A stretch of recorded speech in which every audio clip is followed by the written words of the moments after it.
Oh, great. 404, file not found. Okay, well, guess we don't get him then. You got a hot mic there for my good friend Brandon yeah, Fletcher. I'm looking at the stats. Sorry. As we go live here, finally, after, what is it now, 2 innings of play? We are here in the bottom of the second. Atlanta leads 2-0 here. They've got 4 hits so far. Alpharetta only with 2 as TJ Kloiber comes up to bat, shortstop. And happy to join you guys and finally get this broadcast up. We're joining you here a little bit late because we had some technical difficulties, but of course, as you know, as a group, able to work through those. Again, happy to be here. Jacob Seaver with my good friend Braden Fletcher. We'll hopefully be joined by the PA announcer here at Legion Field. That would be my good friend Caleb Martinez. And all of that, again, thank you for joining us here for some Sunbelt baseball. The pitcher right now, Keith Copeland for Atlanta, out on the mound, and at the plate right now is TJ Kloiber. Ahead 1 ball to no strikes. It's that one right down in the dirt. Seen that happen a lot here recently this year. A lot of pitchers just trying to muscle it too much, throw it straight in the dirt. Didn't see that as much last year. A lot of pitchers across the Sun Belt again. They're coming out here. They're saying, hey, they want to sharpen up their skills, sharpen up the breaking ball. So you're going to see a lot of different pitchers trying out new things. You're going to see, again, hopefully a lot of success across the league with this pitching. But, again, like you mentioned, a lot of balls in the dirt, a lot of pass balls. Runners got to be ready to be on the move. Yeah, they look, well, I mean, that's what this summer ball is about, right? It's just coming out here and, well, you know, having a great time, but, you know, coming out here and trying to experiment with things that you wouldn't really be able to do in your normal college season, right? That, you know, maybe your regular coaches would get a little more angry at you if you tried, but, you know, it's a great time for these kids to come out here and just hone their skills. Absolutely, 100%. Anyway, now Keith Copeland going to face Tyson Robertson, the extra hitter, stepping up for the first time tonight. Connects on the first pitch and sends it foul. Looks like it's going to get out of play. The third baseman, Gazaldo, actually getting a lot closer to that baseball than I thought he would. Ball landing about a foot over that fence down the third base line.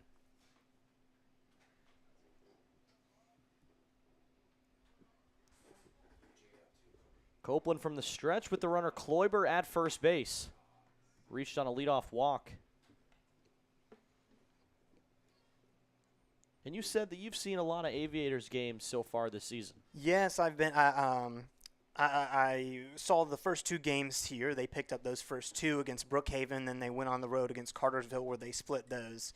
They had a really nice comeback win in their game on Saturday where they had, a 4-run 5th inning in there where they just came back and completely shut down the Cannons offense during that game. And tell me about that stadium out at Cartersville. Is that the Cannons facility? You were Yeah, telling me a little bit Cannons. about it earlier. Well, they're brand new this year. They're playing out of the Georgia Highlands College stadium. It is absolutely beautiful. They have their baseball and their softball facilities right next to each other. It's about 3 minutes from their campus. It's state-of-the-art. They got some great people up in that booth doing their play-by-play and PA announcing. It's a fun time over there. Of course, the Aviators facilities are very nice, too. Here's a ground ball up the middle. That'll be fielded by the shortstop, Clay. They get the out at first base. That'll push Kloiber up to second, so 6-3 in the books. There's 1 out behind Keith Copeland. And personally, that's one of the things I'm most excited for. Again, I'm familiar with this particular location. I actually played quite a bit of travel ball at this very spot growing up. Oh, yeah. I played right over here at Wells Park in Alpharetta in their Woodbat League. Was not the best player, but I stood out there in right field and had fun. Hey, man, you were out there. Oh, yeah, that's what matters. And Legion Field, a familiar sight for me. Happy to be out for tonight's matchup between the Blues and the Aviators. The Blues with an early 2-0 lead in this game. Put up 1 in the first, and then 1 in the top of the second. Here's a fly ball out to right field. Back goes the right fielder. He'll make the grab. Tagging is Kloiber. So the Aviators with a man at third and now 2 away in the inning. But now he's going to come home to score. Oh, my. As the Blues had some trouble getting the baseball in. A mistake by Atlanta. allows Kloiber to come across all the way from second on a sacrifice fly. What will go down in the I'll books. have to put that in as a sac fly, yep. Give him the RBI there. So 2 away as Copeland, again, gets the fly ball, gets that second out, but the Blues, with a miscue, getting that baseball in. And the hustle by Kloiber, paying off for Alpharetta. The Aviators able to cut it back down to a 1-run lead for the Blues. And with Burton Hahn up here, he's going to try and see if he can get something done. We already saw 1 home run earlier today from the Blues, actually, as Miles Bowens hit one out. Just a nice little solo shot there in the top of the first. I was excited to see Bowens hit that home run. He's been lighting it up offensively lately. He struggled in his first 2 games of the season for Atlanta. Again, the second year Atlanta playing extra hitter. Yeah, that's the interesting rule about this league, right? You get 10 batters instead of just the 9. You get 2 of those, where you could really get 1 extra hitter and then your DH, but you put them in as both EH. But then it's just some different. Every league has their own rules. Yeah, I like the fact that, again, you got guys that get more opportunities. You get that extra hitter as Copeland gets the strikeout of Hahn, but gives up a run in the frame. So it's 2-1 as we head to the top half of the 3rd inning. The Blues going to get another crack of offense here in Alpharetta.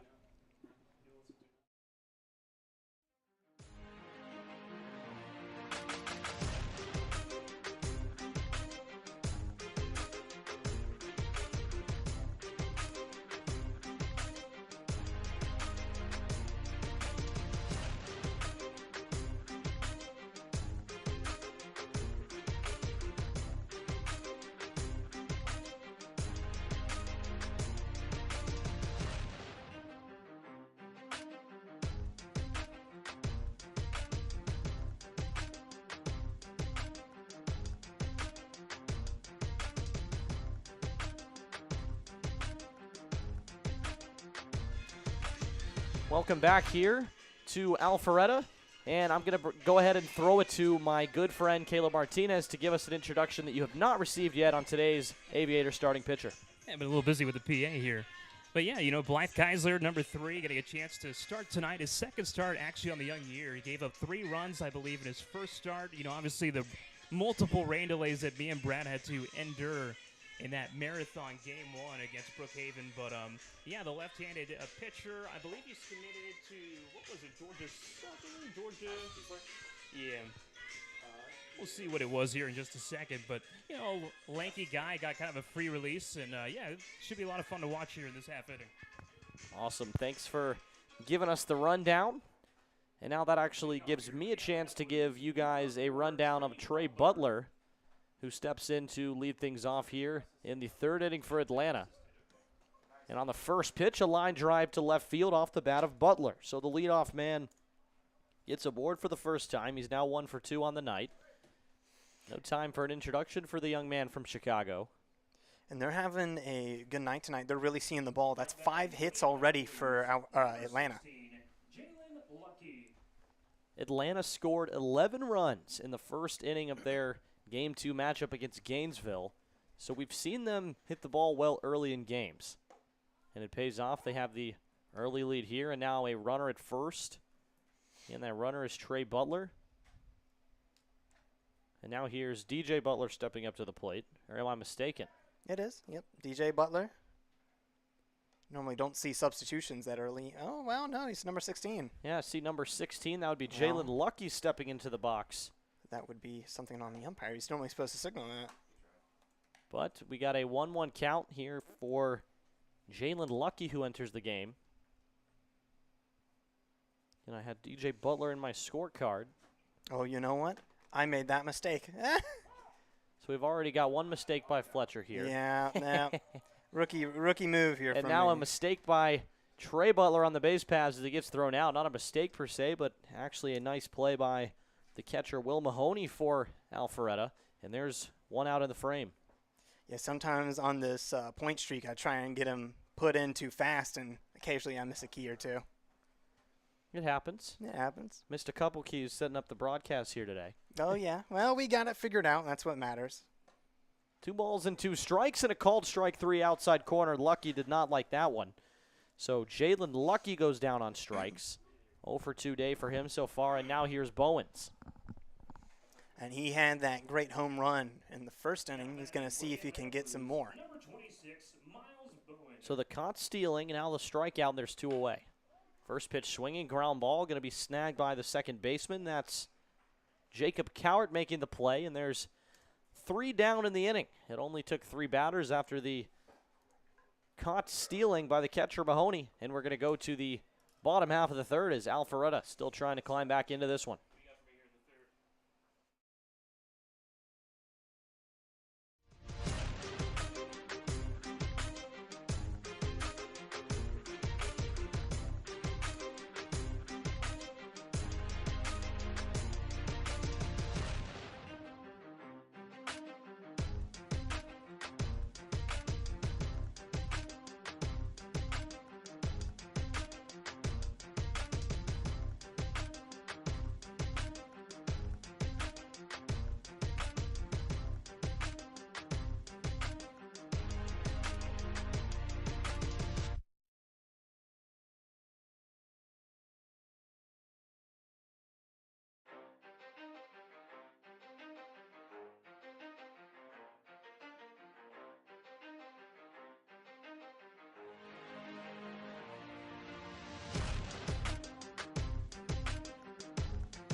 We're back here again at Legion Field in Alpharetta.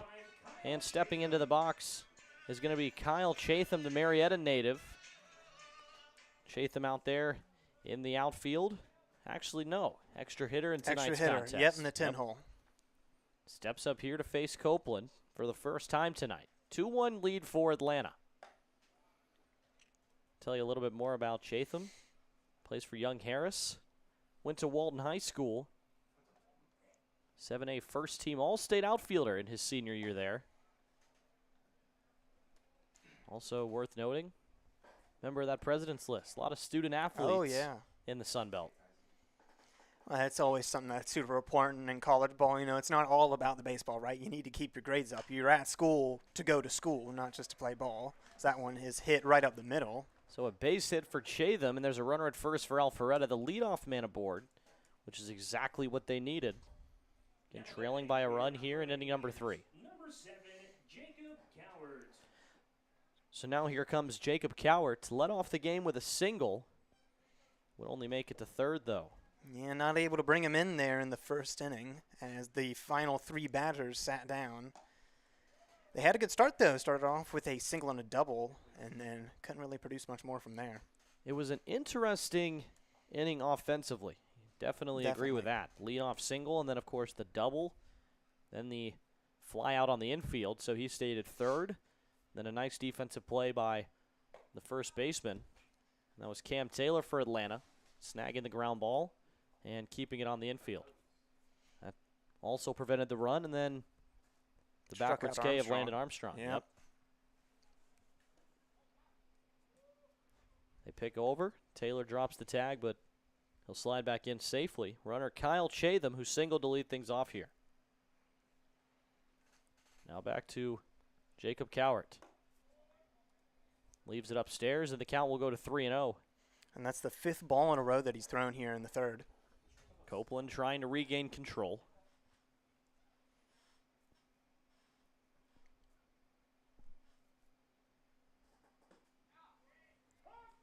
And a called strike. That one will catch the outside corner. 3 balls and 1 strike here, again on the batter, Jacob Cowart.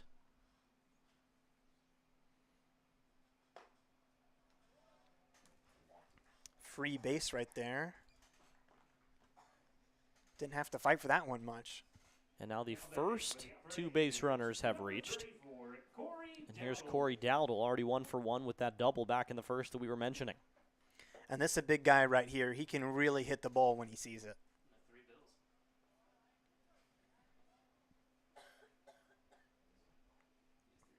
We've already seen one home run tonight, and that was off the bat of Miles Bowens.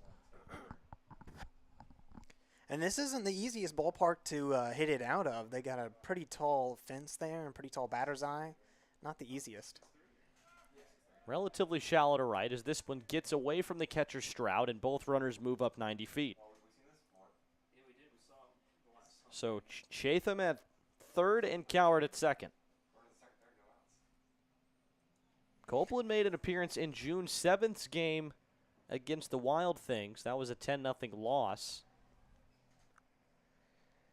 This is a very similar situation to as they found themselves in the top of the first with runners in perfect scoring position and no one out. See if they can drive them in, though. This time Dowdle steps up with both men already in scoring position. Yeah, he hit that double earlier on. Left fielder Conlon Walker stands in on deck. 0 for 1 with a fly out in this contest so far.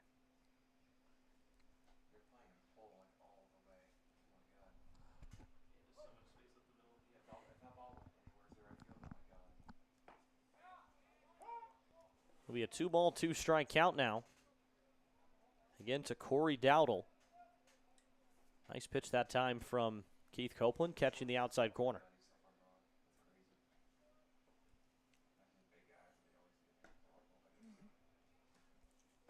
Now we get a full count.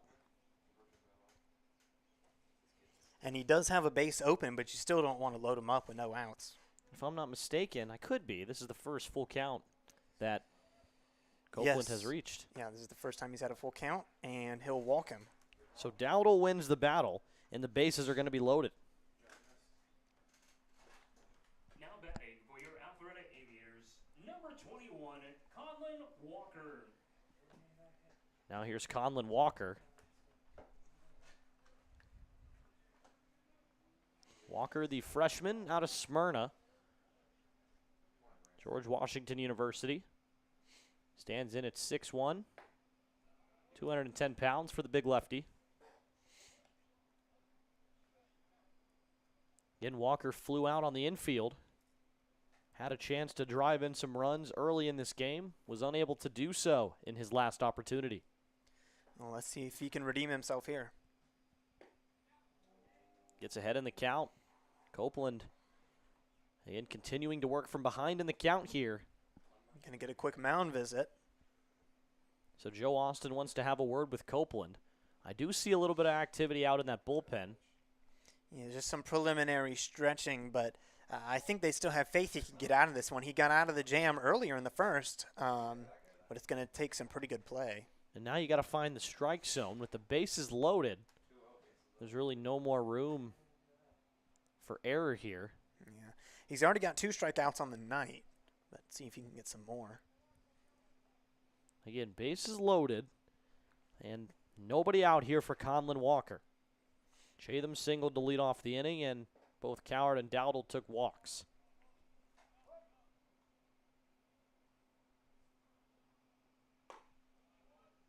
And now he'll go ahead 3-0. One thing that the Blues have struggled with this season, that is definitely going to be a key going forward, will be avoiding these walks. It's worth noting Conlon Walker's been hitting pretty well this season. He's got 417. That one called for a strike. Got a guy who likes to get on base. Oh, yeah. And he got ducks on the pond. Here comes a 3-1 from Copeland to Walker. Here's a ground ball and a base hit to right field. Scoring, but hold on a minute. I believe that ball hit the runner between first and second. Oh, wow.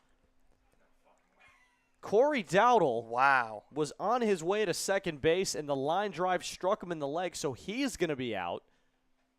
If I'm not mistaken, both runners will have to return, and this is likely going to warrant a conversation here from somebody.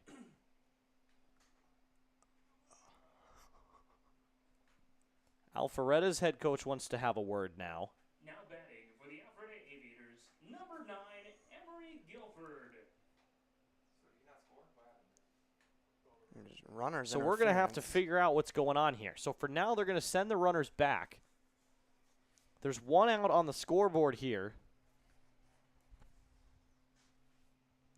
So the line drive off the bat of Conlon Walker, which initially looked like it was going to sneak through for a base hit, making contact with the runner.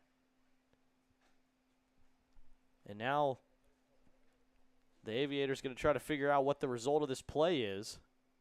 Yeah, it seems like it's just going to be a runner's interference maybe, but I'm not quite sure. So I know the guy that gets hit is out. Yeah. So that means, I guess, Walker's at first. And both runners staying right where they're at. So a 2-1 game, and honestly a gift for the Blues. But here's a deep fly ball to left field. Back goes the left fielder. He makes the running catch. That was Jalen Lucky. Everybody's going to tag, and it's a tied ball game. So the Aviators getting a sacrifice fly from Emery Guilford. Chatham scores from third. It's 2-2. And you've still got runners on corners here, and you need that last out. Third one's always the hardest, though. So 2 outs here. It's first and third as Cowherd moves up. Chatham scored the run, and Conlon Walker stayed put at first.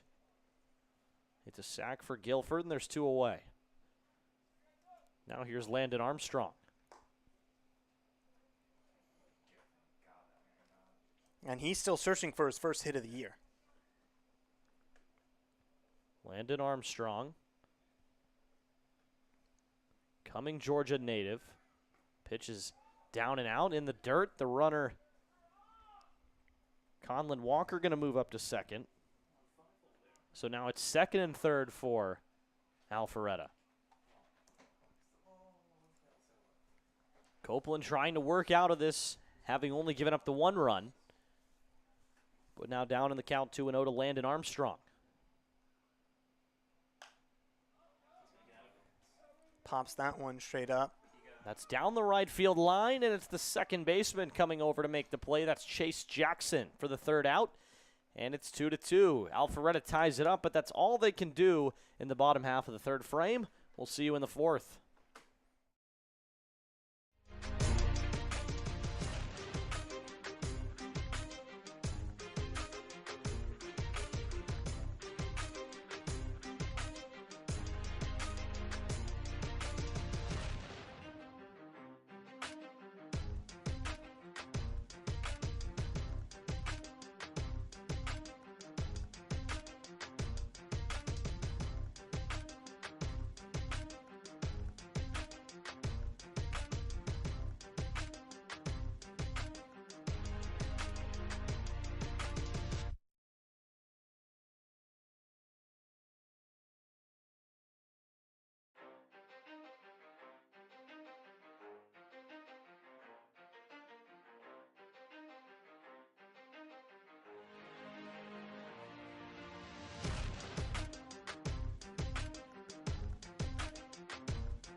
Top of the fourth here at Legion Field. Once again, I'm Jacob Seaver. I'm Braden Fletcher. Happy to be with you here today. Again, it was a last-second decision. I was able to get up in here, and we were able to get set up and get streaming. Unfortunately, we did join a little late, but we're here now, and we are bringing you baseball. It's better late than never. Oh, I completely agree. I mean, I came out here. I was just hoping to catch some baseball, watch the Blues play on a Monday night, and here we are now, about an hour later. Again, I'm happy to have met all of you guys here in the booth. Oh, yeah. We have fun up here. We really do. Yeah, it seems like it. I got up here, and y'all were chilling, bumping some music. Oh, yeah. Y'all have it going. Y'all the life of the party over here, clearly. Here's a ground ball to second base. That's going to be bumped and off the glove of the second baseman. That was Jacob Cowherd, but he recovers to make the play, and Cam Taylor's out at first base. So 1 out here as Keisler continues to work here in the fourth inning. And Dwight Allen's going to step to bat here. He's already got a single tonight, but he was caught stealing.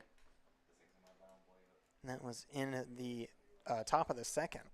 I was happy to see Dwight Allen in the lineup. This is his first action this season with the Blues. Well, he started it off pretty good. You know, had that little mistake on the bases. That was a little bit of a weird play. He got picked off, but, you know. Yeah, single back in the second, then unfortunately, like you said, being thrown out on the base paths. Picked off by Keisler. See, I keep forgetting I'm in Aviators territory Yeah, now. you're up Got in people our barking box. at me up here. That one called inside. So it's an 0-1 count here to Dwight Allen. No, I mean, Oh, y'all got some talent. I have to say, when y'all came up in the top of the first, put second and third, I was like, okay, this is going to be interesting. But yeah. we see where things are at now. Credit to Keith Copeland. He's maintained composure. Oh, yeah. I mean, he's given up a ton of runs. You'd think most guys, after they give up that home run in the first, would get a little rattled, but he was able to lock back in and settle down. Well, you're thinking of Keisler, aren't you? Oh, I am. So, yeah, see, I was looking. I'm looking at my score sheet right now, and they're right next to each other. Don't worry. I've done it so many times I can't even count. Oh, yeah. And Dwight Allen gets the walk there on a full count. So Allen's now been on base 2 times tonight. And here comes Paul Green. Looks like the Aviators are starting to get someone warmed up down there.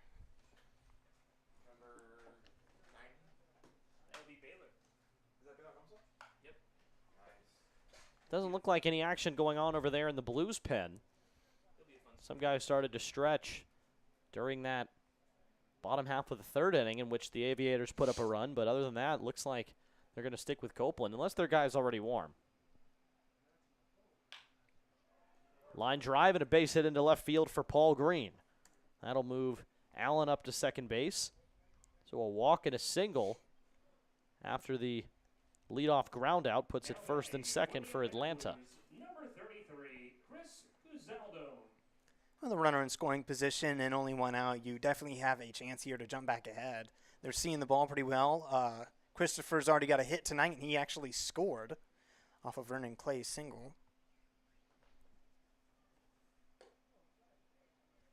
So getting back to Blythe Keisler, Augusta University, went to Pope High School.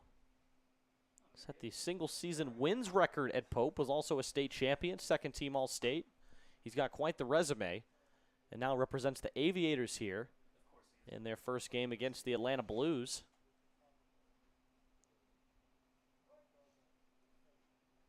Now a 1-1 count. Here to Chris Guzaldo after the Paul Green single.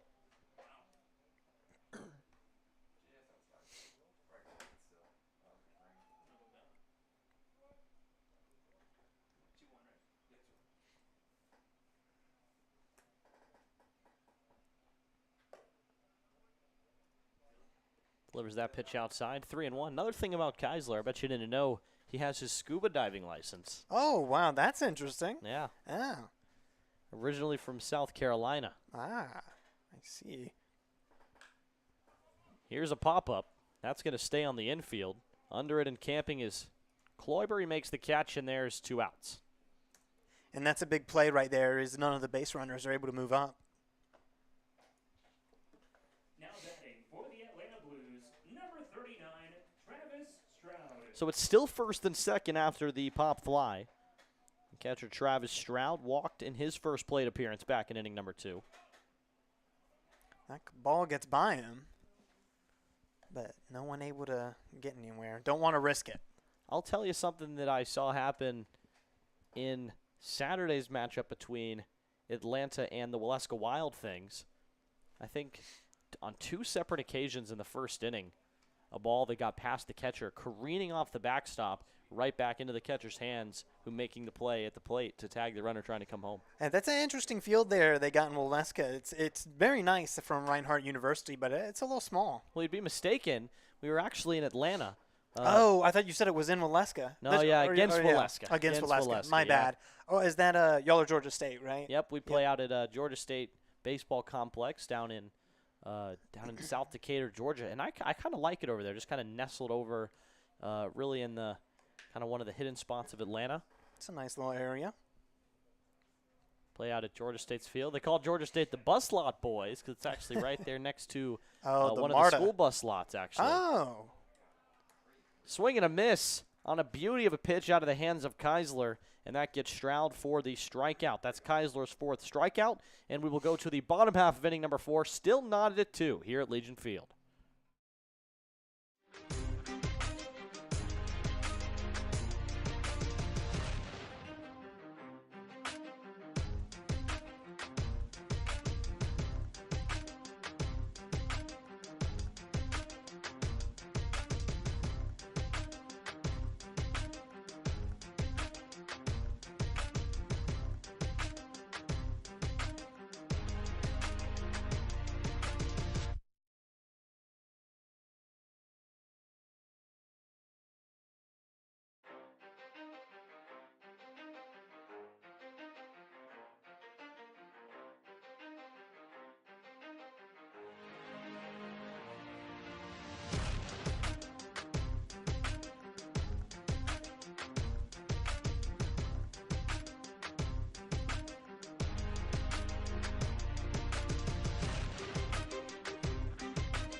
So Atlanta going to stick with Keith Copeland here to face TJ Kloiber. Kloiber walked and scored the Aviators' first run of this game back in the 2nd.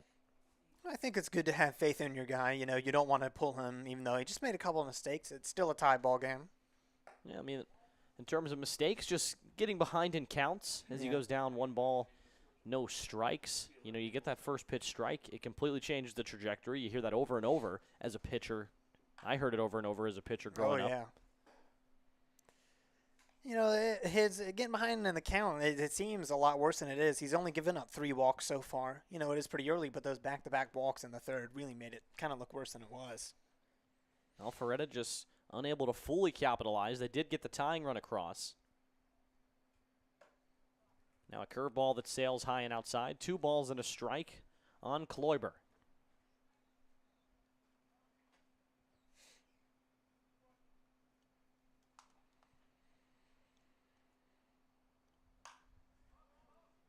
Here's a pop-up. Back goes Cam Taylor. In comes the right fielder, and it ends up being Taylor there in foul territory down the right field line.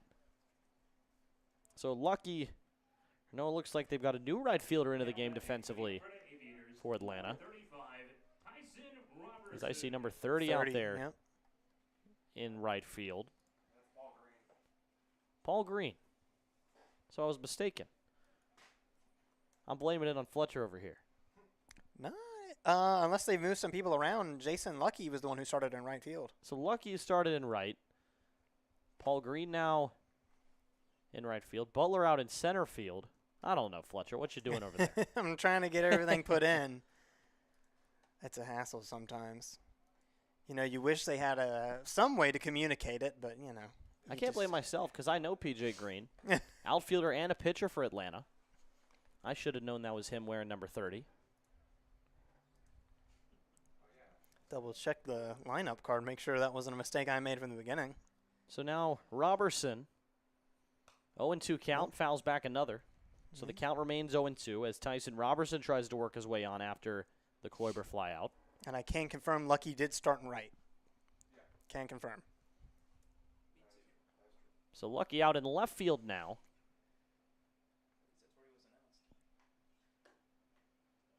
And now a 1-2 count. Looks like a mistaken count goes to 2-2 here.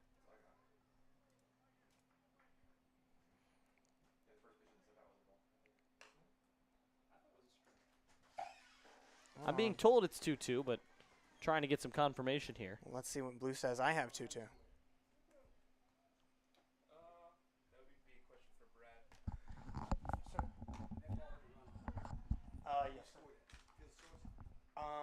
Yes.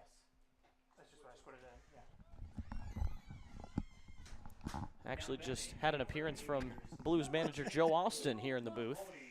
Had a couple of questions for Braden over here. In the meantime, Copeland gets the strikeout, so Copeland rolling here in the fourth.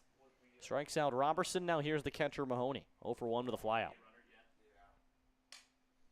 Line drive to left field and a misplay by Gazaldo. I believe that'll go down as a base hit. Right under the glove. Nice. Give him the hit.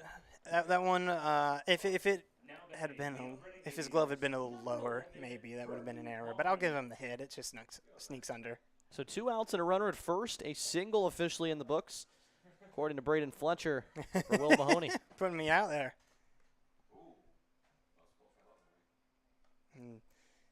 Copeland's really trying to keep these runners at bay. He's done a pretty good job at checking them. Now it's going to be 1 ball, no strikes. After he checks the runner, delivers a pitch high and out to Burton Hahn.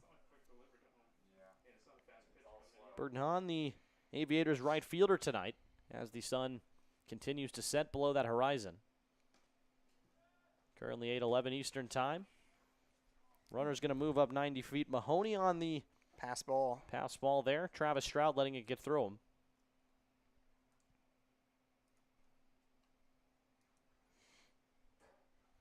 Anyway, 2 ball, no strike count now. And a runner at second base for Alpharetta. Still trying to break this tie. And trying to do it here with 2 away. Now a 3 ball, no strike count to the right fielder Hahn. Struck out in his first at bat. One of 3 strikeout victims for Copeland tonight.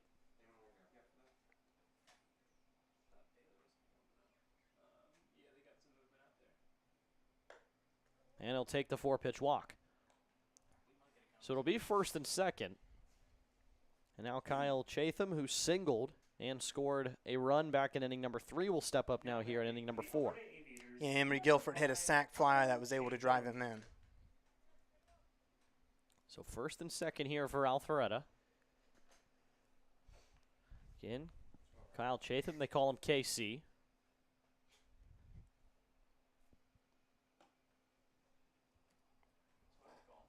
Also, big football fan, says that's his favorite sport outside of baseball. Also loves to cook. That's a very nice skill to have. Yeah, I wish I could say I had that skill. Oh, so do I. My ex-girlfriend also said that. But you know, I'm out there in Baton Rouge. There's plenty of great restaurants out there to eat at. Oh yeah? Oh yeah, it's beautiful. There's one right on LSU's campus called Chimes. Ooh, I mean it's amazing. They got this Cajun catfish. That's fantastic. I've spent some time in New Orleans, and I can say that the food there is quite exquisite. Definitely some good eats in New Orleans. Some hidden gems. Hey. Stayed out there with my friend Justin. You can never go wrong out there. Oh, yeah, South Louisiana, I mean, we've got great cooking.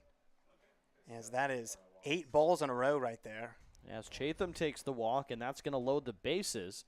So Copeland having some trouble once again finding the strike zone. And now it looks like someone up and throwing a right-hander in Atlanta's pen with 2 away. Now, I do have to ask, when you were down there in NOLA, did you go to Cafe Du Monde at all? Of course. Oh, yeah, you can't go wrong. And a lot of people there call me crazy because I think they have the best beignets. Oh, yeah. My dad was like, you better go. Oh, yeah. I was like, you know what, I might as well stop by on the way out. A wild pitch there brings in a run for Alpharetta as they take the lead 3-2. Still with 2 outs, though. Copeland got to keep his confidence up here. You know, you still got a job to do, and that's to get 1 more out. Yeah. The 3rd out's always the hardest. The Blues have been hitting the ball pretty well today, so as a pitcher, you can't be too concerned. Just got to focus on not letting this get any more out of hand if you're Atlanta. So second and third. After the pass ball and the run scored, it's Chatham at second, Hahn at third, and the batter is the lefty, Jacob Cowart. Already been on base twice tonight. Single in the first, walk in the third. And now he goes ahead 2 balls and a strike. Copeland's got to be getting up there in the pitch count. Yeah, you'd imagine he's had the third inning, and now the fourth inning is turning out to be a long one as well. He's getting up there. And there's a Another line hit. drive and a base hit into right field. That's going to bring home Hahn, and Chatham will come home behind him. Moving up to second is Cowherd, and now it's 5-2, and that's the hit you wanted to avoid if you're Atlanta, especially with 2 outs. Well, Alpharetta's really worked here. They've come back. I mean, this is a 3-run inning here. You have to think that Copeland's reaching the end of his line. Yeah, no, I mean, especially with someone up in the bullpen. I was interested to see them go back out with Copeland, at least in the sense that they didn't have anyone ready to go. And that could have very well been the case, that they thought he could keep going strong. And he came out here strong, got those first 2 outs very quickly, but it's falling apart here, trying to get the third. So a 3-run inning, and Alpharetta's done it all with 2 outs. It was a fly out of TJ Kloiber and a strikeout by Tyson Roberson, the first 2 batters to go in this inning. So Copeland still trying to earn that 3rd out. Runner on the move, and now a called strike. Oh, no balls and 2 strikes now, the count to Corey Dowdle. But Cowherd moves up to 3rd. And, of course, Cowherd had that 2-run single that brought home Hahn and Chatham. And this isn't really the guy you want up here batting. He's already drawn a walk and got a double earlier as he hits him with that pitch. That's going to be a free pass for Dowdle, and that's really unfortunate if you're Keith Copeland because you had him down, no balls to 2 strikes. Now batting for the Alpharetta Aviators, number 21, Conlon Walker. So now it's going to be Conlon Walker. And they're still trying to get their next pitcher loose out there in the bullpen for Atlanta. Still trying to get an eye on who they got going in the pen. It's a bit of a tough angle here. A little bit. I think I see a 40. Called strike there. A 40-something. Not entirely sure. So the runner at first is Dowdle. Cowherd also stands at 3rd. Dowdle on the move. Pitch in the dirt. Ooh. Runner's coming home, and he will score standing up. It's now a 4-run inning for Alpharetta as they take a 4-run lead. And that's just about the last thing you want to happen is just give up a free run like that. 6-2 Alpharetta. The Aviators are really taking advantage, and it's a 1-1 count here on Conlon Walker. Well, this is kind of how they came back on Saturday against Cartersville, where they really weren't hitting the ball a ton, but the other team was just kind of making so many mistakes that they ran the bases very smartly. That one hit out to center field and caught. He finally gets out of it.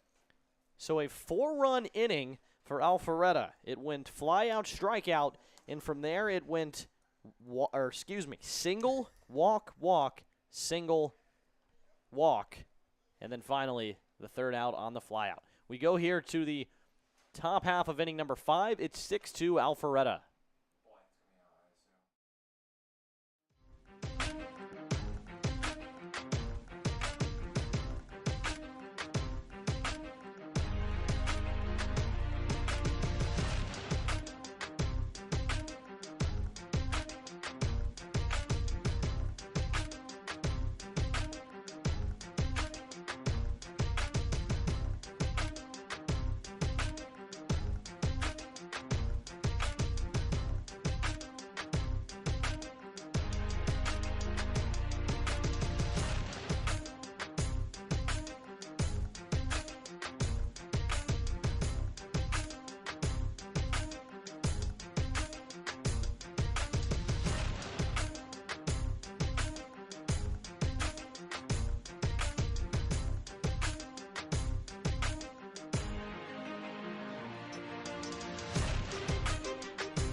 And we return here as Vernon Clay steps up to bat.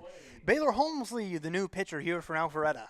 And he's going to look to keep them at bay as the Aviators had a 4-run bottom of the fourth. A lot of those came off of wild pitches. And they were able to get some free runs there. First pitch, a called strike.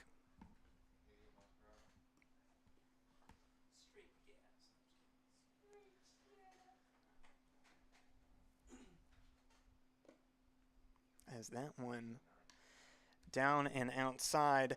Vernon Clay had a single in his first at-bat that ended up being an RBI that brought in Christopher, the shortstop.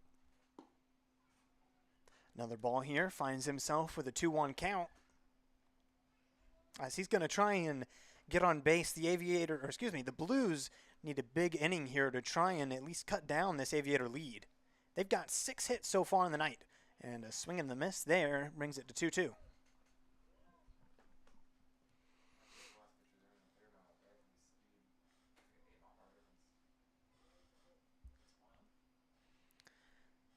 Holmesley comes set. Next pitch, swing and fouled off.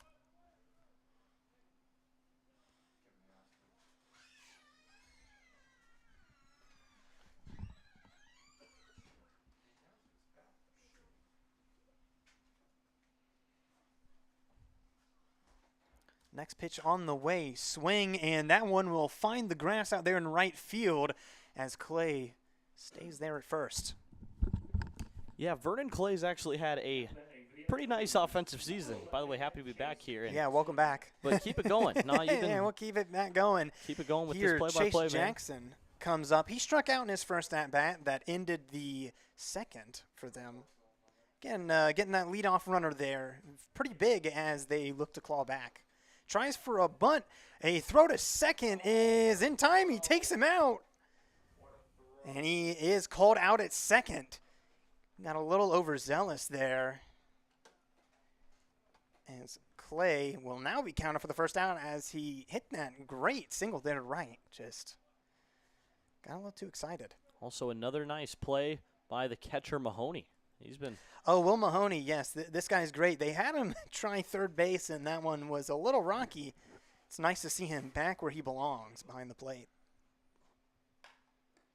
That one hit right back at Holmesley. Can he make the play? No, completely throws it down in the dirt. Chase Jackson going to go to second, and he will score safe on an E1. That's what happens when you put the ball in play, is that you can make things happen. He hits it hard right up the middle, and it pays off as the throw from the pitcher getting away. And by the way, we've got a new pitcher. Caleb, do you know anything about this guy? Yeah, I do. I mean, he's out of North Forsyth High School, a native of Cumming, Georgia, so right down the road, not too far, North Drive on 400. He's an outstanding pitcher. I believe he sported a less than 3 ERA in a perfect game kind of event for his team. And then I know also he might be, I believe he's attending Austin Peay University. His mother, Lori, his father, Joby, was actually a player there at Austin Peay from 1990 to 1994, and he was a part of that 94 OVC Conference Championship team. And his great grandfather, also a great athlete as well, a 4-sport athlete, and inducted into the Clemson Hall of Fame. So how about that? We got Baylor Holmesley entering the game in relief. The right-hander coming after the lefty here for Alpharetta, and going to try to take care of the Blues, but Chase Jackson on second base with one away. And Trey Butler up to bat now. He's at 1 for 2 on the night. Finds himself in a 1-1 count, as that one's a called strike. Yeah, Trey Butler, he's been on base quite a few times so far this season for Atlanta. He's been one of those guys. He's kind of cementing himself as the leadoff hitter for this crew. Starting center fielder now, I'd say. He's had a couple of consecutive starts and hitting .500 with 3 hits and 6 at-bats and getting on base at an even better pace. .700 for the left-handed Trey Butler. And swing and a miss there. Finds himself in a 1-2 hole. Only one out, though. You got a runner in scoring position. Again, you just want to try and get Chase Jackson in as much as you can. It would have been nice if Vernon Clay could stay on. You could have runners on second and third, but, you know, it happens.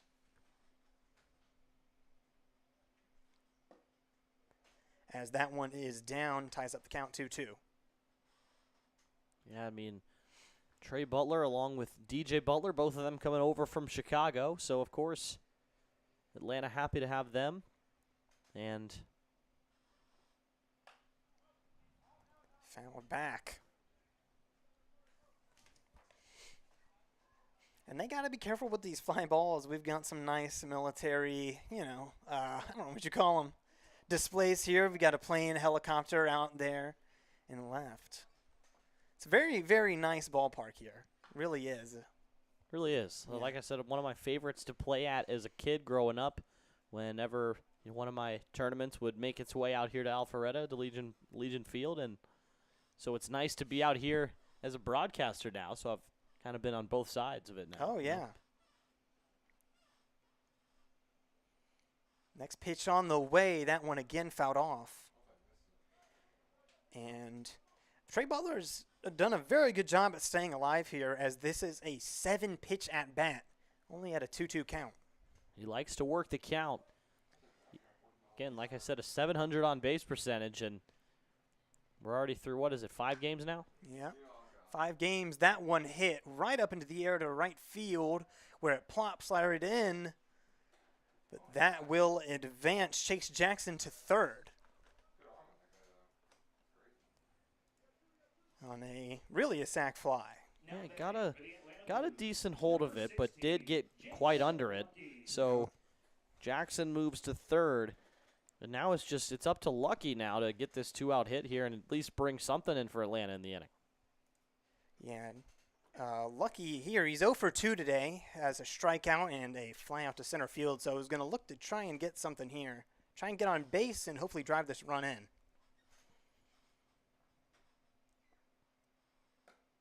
That one ball outside had to be chased down by Mahoney, almost let that one get by him. He does a very good job at keeping it in. From what I've seen so far this year, he does a great job at keeping the ball in front of him. That next pitch, also outside, quickly finds 2-0 count here for Lucky. Yeah, Lucky getting ahead in the count, and that's what you hoped for him in the terms of just, allowing him to stand confidently in the batter's box here with 2 outs. Swings that one, and looks like it may be caught, and it will be pulled in by the second baseman to end the inning. Blues don't find anything. They get some runners on, but they are still down by 4 here as we head to the bottom of the 5th.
And we come back here in the bottom of the 5th as the Blues trail 6-2. They're actually out hitting the Aviators, but before we get to that, we've got a pitching change here. Baylor Holmesley steps to the mound. Nope. Oh my gosh, I keep getting this wrong. Sorry, Antrez McDowell.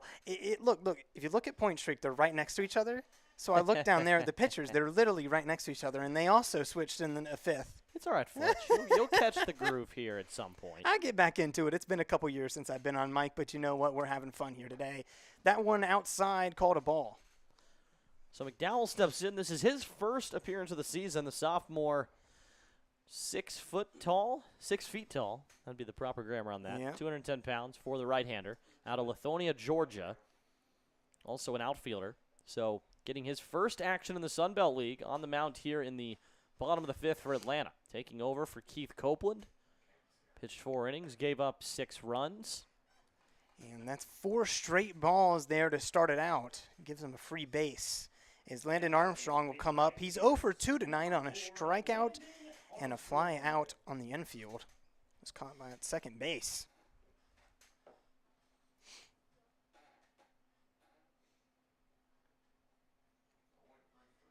And Alpharetta got a 4-run lead. They're going to look to try and extend that. They're 3-1 on the year. So Landon Armstrong as well. He, Georgia College and State University, played for the Georgia Bombers as well. Also the Team Georgia Diamondbacks. Went to Denmark High School, so that's a little bit about Armstrong. Another ball here. As Blues pitchers seem to be having trouble finding the strike zone tonight. Yeah, it's been a problem all season. If you look at some of the box scores of their previous games, it just seems like that the hit columns have been a lot closer because their opponents have not had to get as many hits to score runs because they've been struggling with the walks. So definitely something here moving forward for the Blues to keep an eye on, and I'm sure Coach Cho going to continue to drill that into his pitchers' minds. You got to throw strikes. And we've seen that heavy here tonight as 2 runners have scored for Alpharetta off just bounced balls right at the plate, throwing them right at the dirt, and the catcher just can't do anything about it. And one thing that was noted by Landon Armstrong is that he loves long walks on the beach, and now with 3-0, might be taking a walk to first unless McDowell can find the strike zone. And Andy Roman, the new catcher now, as he gets a free walk. That's 8 straight balls to start it out here for McDowell. So first and second. And, Atlanta, if they're going to stay in this and not give up more runs in this frame, they've got to rely on McDowell to throw strikes. He just needs to relax and settle in. Sometimes it takes a couple batters. But, with 2 on and no out, I think there's no better time than now. As that one is a called strike, first strike of the inning. I guess first strike of the half inning, since we're in the bottom of it. One thing I was interested there, Brandon Boggs kind of walking around home plate, telling something to either his player or the home plate umpire. I'm not entirely sure. Well, we've had some strange occurrences go on, bouncing off the pitchers, bouncing off runners. So it's been a bit of a strange game. It definitely has. So maybe there's something to discuss there. Swing and a miss, and now a 1-2 count. Here for TJ Kloiber. He walked in his first at-bat and then hit one straight at the first baseman. But he was the first run to score for Alpharetta there in the bottom of the second. And then after that, the floodgates opened in the third, as that one just outside, barely misses it. Again, Roman does a great job to keep him in front. Yeah, Roman trying to find his groove, both offensively and defensively behind the plate for Atlanta. He's had a couple of different appearances so far this season. The Blues share a lot of innings amongst a couple of different guys behind the plate. You got Chandler Hicks, Andy Roman, Travis Stroud, Keelan Sloan. They got a long list of guys that share time behind the plate. So still trying to find that go-to guy every night for Atlanta behind the plate. And we just had 2 stolen bases there as both of the runners advanced. So now runners on second and third with nobody out. Next pitch on the way, swing and a miss. And that will be the first out of the inning, and that's a great start to try and get out of this. Yeah, no, that's exactly what McDowell needed. Nobody out and 2 men in scoring position. A strikeout's really the only thing, one of only a few things at least, that keep those runners on base, and he got it there on a full count. That first one outside. And I believe every single at-bat here has started with a ball. Or no, excuse me. Did not, as TJ Kloiber took to the second pitch to be a ball. Yeah, all I know is that McDowell's just got to kind of loosen up here and just, instead of trying to aim, which, again, as a pitcher you start to do, especially when you miss on a lot of pitches early in at-bats, you've just got to find the groove and pump strikes. Looks like they already got someone up and throwing there in the Atlanta bullpen. That one is hit straight into center field. Should be a pretty easy play as it's caught. However, it will bring one runner in, but they're able to keep Armstrong at second. Guilford does come in, and Alpharetta extends their lead now 7-2.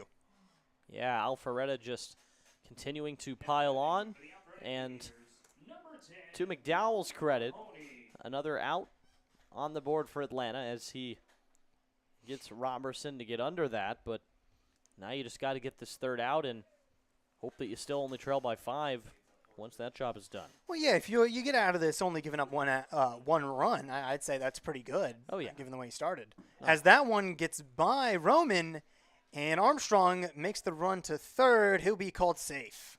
Yeah, Armstrong, good heads-up play to snag the bag. Decent job by Roman to get on top of that baseball and make a strong throw, but of course we know the result is Armstrong moves into third base safely.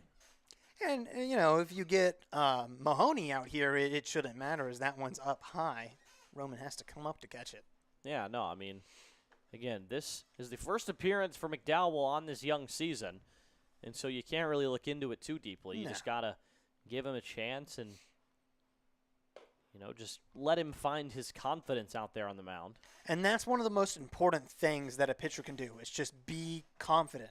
Doesn't matter anything else. As long as you're confident in what you're doing, you will find the zone. Looks like the right-hander Dominic Davis, the Morehouse College junior from Danville, California, out there getting ready. And that's a called strike here in the 3-1 count. So 3-1 count, 2 out, and a runner on third. As McDowell will look to limit the damage. That one swung and fouled now at a full count. Boy, did he get a hold of that one. I mean, that one went a lot further than I thought. That one was lined out there, just wasn't straight. And only 345 down the line, so relatively short home run. Yeah, relatively short in the corners. That one bounces off Roman. Here comes Armstrong, and he scores safely. A little bit of a brain fart there. So Armstrong scores the run. It's now 8-2 Aviators, and 4 in the fourth, and now 2 more here in the fifth on top of those runs scored in both the second and third innings. And now it looks like Joe Austin going to say, let's go, Dom, as he brings in the right-hander Dominic Davis to replace Antretz McDowell. And, you know, he came out there. He was able to get two outs, so not as terrible as it could be. With the way he started with back-to-back walks, he got the next 2 runners out. Just unfortunately, those pass balls have really been biting him this game. Anyway, we'll be back in just a moment for Dominic Davis. Once again here, 8-2 score as the Aviators lead it here at Legion Field.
And we're back here, and there's a new pitcher on the mound for Atlanta. It's Dominic Davis, the right-hander, coming out here again in the bottom half of inning number 5, an inning in which Alpharetta's already scored 2 runs. We take a look at Davis.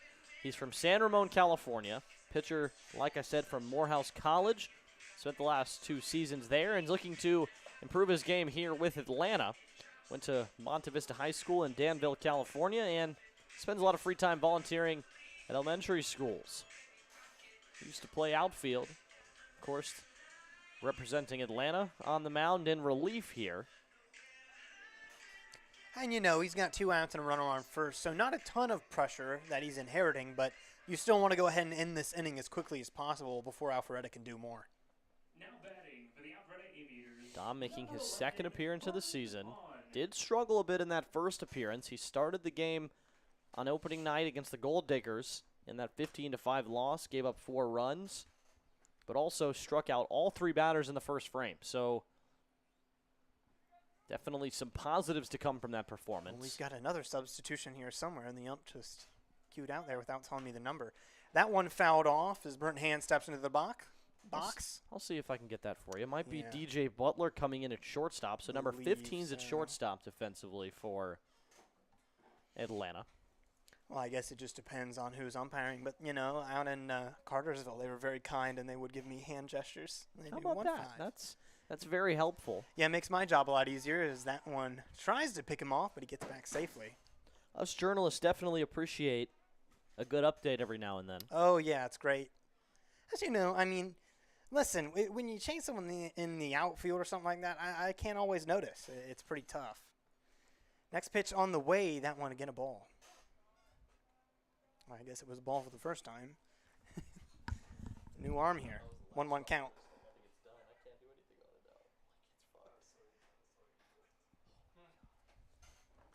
You dropped your phone there? Yeah, my phone fell out of my pocket here, and that might have been the last straw for this thing. That one fouled down, now 1-2. And Burton Hahn, he got a board there in the 5th inning on a walk, and he was able to score, got all the way around the bases. The thing is, when you try to force it off, you won't be able to. Oh, there it goes. Yeah, sorry about the distraction. I'm a little bit worried about my cell phone here. As that one gets by Roman, and now Mahoney advances. Oh, wait. I believe we actually have a pinch runner. Yeah, Let me number see 8 who in that there. is. Yep. Kaiser? All right.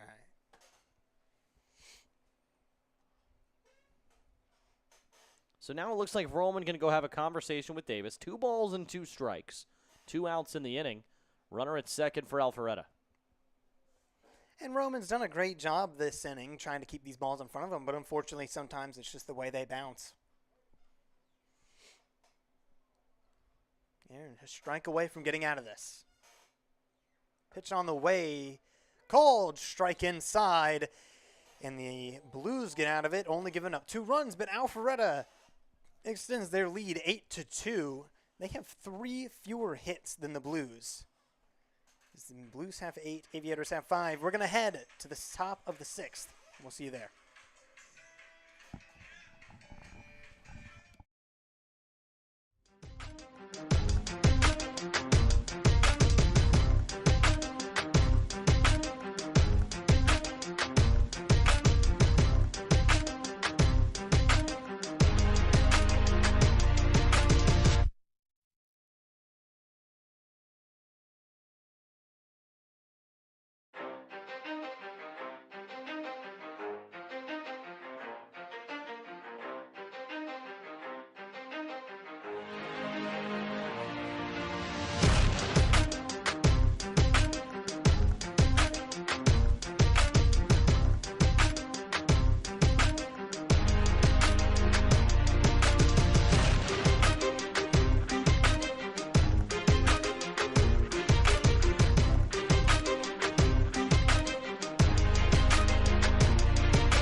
And we return here as Miles Bowens comes to bat. He hit a home run in the first inning. That was his only hit of the game. And he's actually only seen 2 pitches so far. Or excuse me, 3 pitches. First one was a called strike. Then he hit the home run and then grounded into a 4-3 there in the 4th. Get it started. That one high and outside. Baylor Holmesley still on the mound for the Aviators. Get that one right this time. Yeah, you got it. It's about time. Next pitch, swing and a miss. You know I'm just messing with you. No, I know. It's all in good fun. By the way, Bowens hitting .308 on the season. 4 RBI coming into this game. He's added a 5th with that home run earlier in this contest. Well, in the 3rd spot, you want someone who can hit balls like that, right, and drive in runs. Oh, yeah.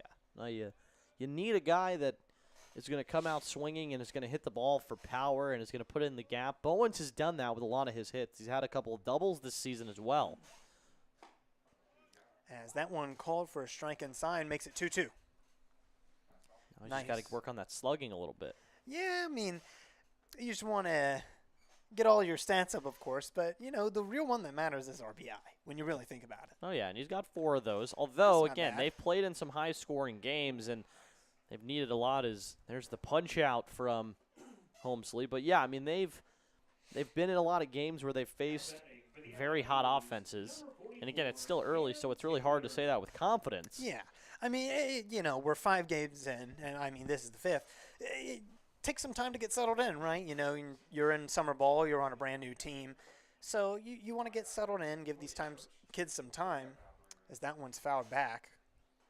Yeah, this is the time right now where, again, you're just out here to sharpen different aspects of your game, you know, and work on little areas that need improving, whether that's, you know, swinging at inside pitches for, you know, making more contact, whether Right. that be running the bases. You know, you come into a summer league like this, and you've usually got a focus of some sort.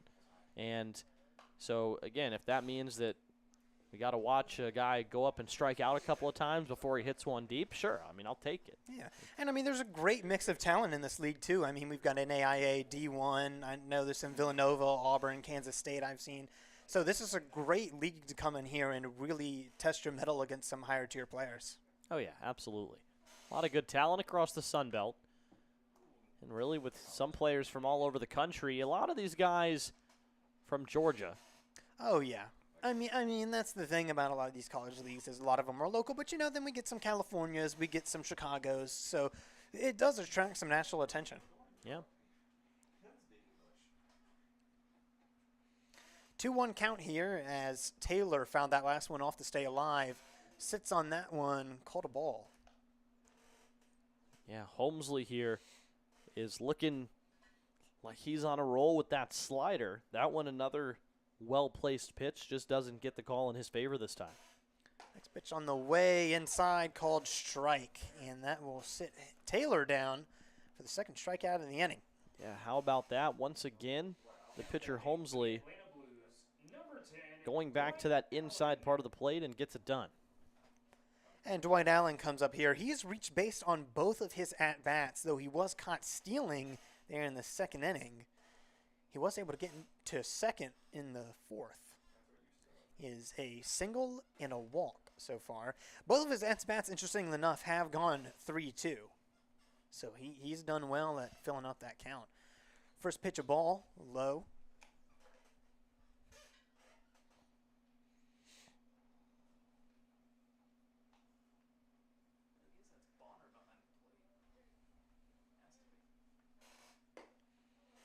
Next pitch, again low. That one looked kind of borderline, but gave him the ball. Yeah, talk about Dwight Allen. I mean, again, I've watched the Blues play all season. Have yet to see Allen get some action, so he got the start in the lineup today at extra hitter, and he's been playing pretty well. Singled in his first at bat, and then reached in the 4th on a walk. Unfortunately, of course, the base running mistake, but let's toss that out the window. Yeah, Yeah, it happens. Can't let it eat you. And you know what? You'd rather see them try and get out than them just sit on first, right? You want to see that aggressiveness because that's how you win games, right? You get aggressive, you run the bases, and then you can bring them in. That's what Alpharetta's been doing, so let's see if the Blues can start doing that. That one called for a ball again, and he gets his second walk of the game. Allen has now reached base 3 times, so currently sitting at that crisp 1,000 OBP. Always love to see that. And Paul Green comes up here. He had a single in his last at-bat. Let's see if he can lay down another one. Pitch on the way. That one bounces. But catcher able to keep it in. Actually, I believe we have a new catcher here. It's Kurt Bonner. All right. Well, this is one of those times where we swing it over to Caleb and ask what he knows about Kurt Bonner.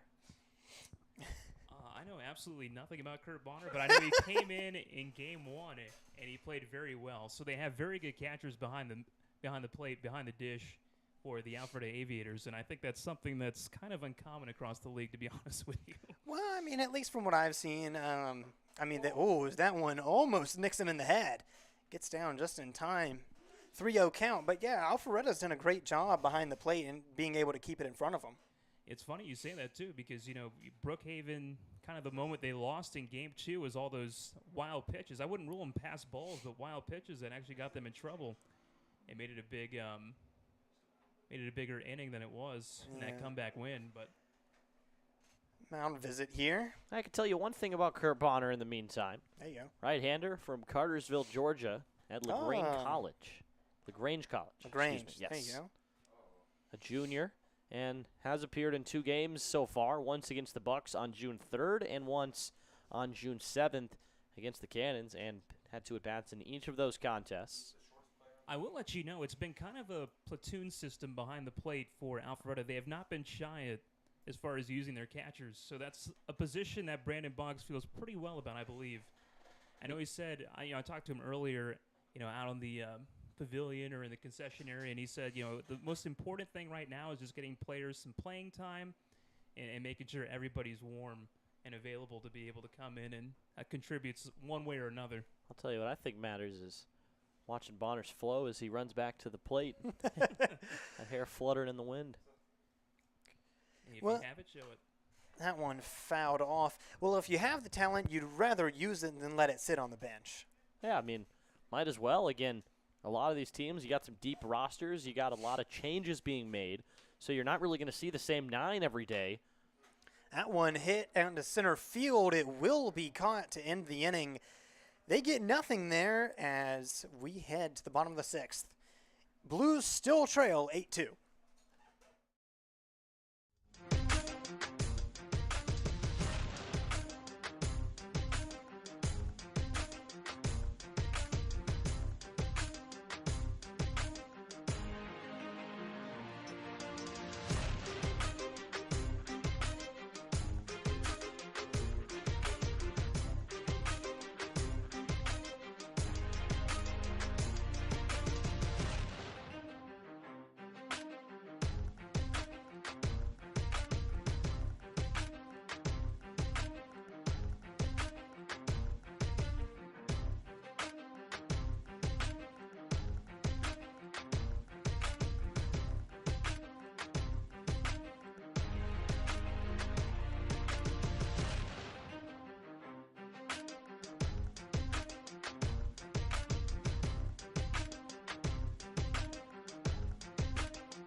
And we're back here in the bottom of the 6th. Blues trail 8-2 as Kyle Chatham comes to bat for the Aviators. They're going to look to extend their lead.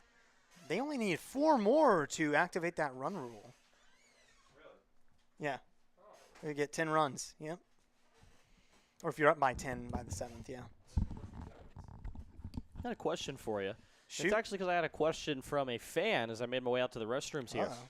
How fast was that last kid throwing?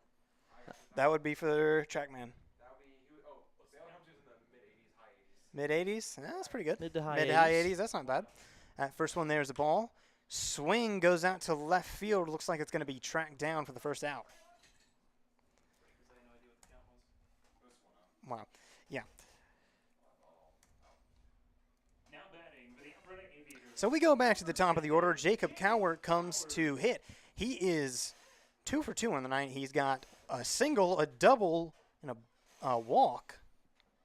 Yeah, that double in the 4th. 2 RBI double, or single at least. Made Well, it to single. second on the I throw. put it in as a double because I'm nice, but you know, I like the stat pad. I shouldn't probably be saying that on air. Single and 2 RBI for Coward. I Run scored as well, so there you go. Yeah. He came across either way. came across either way, and that one fouled back 1-1. Dominic Davis out here continuing where he left off, and I think one thing that he's got to look at again, also, like many Blues pitchers, throw strikes. He can throw them and he can zip it in there, but again, picking up a couple strikeouts in his last outing. You just need to start trying pounding that zone. Next pitch on the way. It's fouled back now 1-2. Also already picked up a strikeout earlier, struck out Burton Hahn to end the 5th. Oh, yeah. And that one in a very similar count, also in a 1-2 count. With 2 foul balls, interestingly enough. Next pitch on the way, swing and a miss. And there's the second out. Or, Yeah, second out, what in second the strikeout world? for Davis as well. Yeah, that is the second out. I don't know what's going on with point streak. Point streak giving you some yeah, problems. point streaks, it always has problems. But I've that's been there the fun of it. before. As It's- a broadcaster, you know, I'm the one using, kind of looking at the stats, trying to analyze, and it can be tough when your website keeps trying to show you stuff from 2023. Yeah, I But don't hey, know. we could live in the past if we want. Oh, we could still be doing everything on paper, but we do have technology. I'm cool with it. Blues Yeah. made it to the semifinals last year. Oh, yeah. Swing and a miss there. As Corey Dowdle comes up. He's reached base 3 times tonight. He started it off with a double in the first, followed up by a walk and a hit by pitch. Comes set. Next pitch on the way. Another swing and a miss. And now Dowdle finds himself in a hole. 0-2.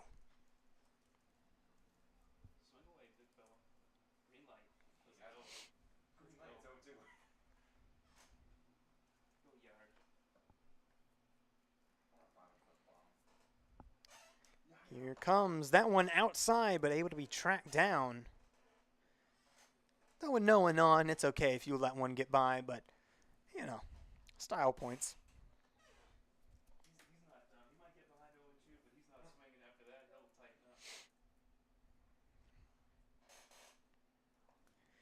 Here we come back in it. The Aviators have not had a 3-up, 3-down inning as that one's fouled straight down. Back to Caleb's point, yes, the Aviators, their last win in 2021, they beat the Columbus Chattahoots in that finals, and then, of course, the 2-time reigning champ Gainesville Gold Diggers looking for a 3-peat this year. I miss the Hoots dearly this year as that's a swing yeah. and a miss. 3 up, 3 down there for the Aviators. And that was probably the quickest inning we've had tonight. So we're going to head to the top of the 7th, and we'll see you there.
Welcome back here.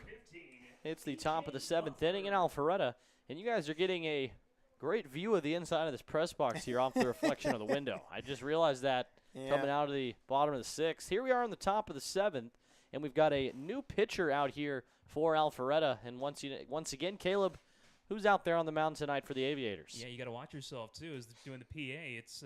Its name's pronounced Shoddy. The guys out in the dugout, that was his nickname, is Shoddy, and I'm guessing that's how you pronounce it. So try not to get into too much trouble as the inning goes along with his last name. So it's Shoddy. So help me. Shoddy. So how's it spelled? What's the confusion here? It's SCHATTE.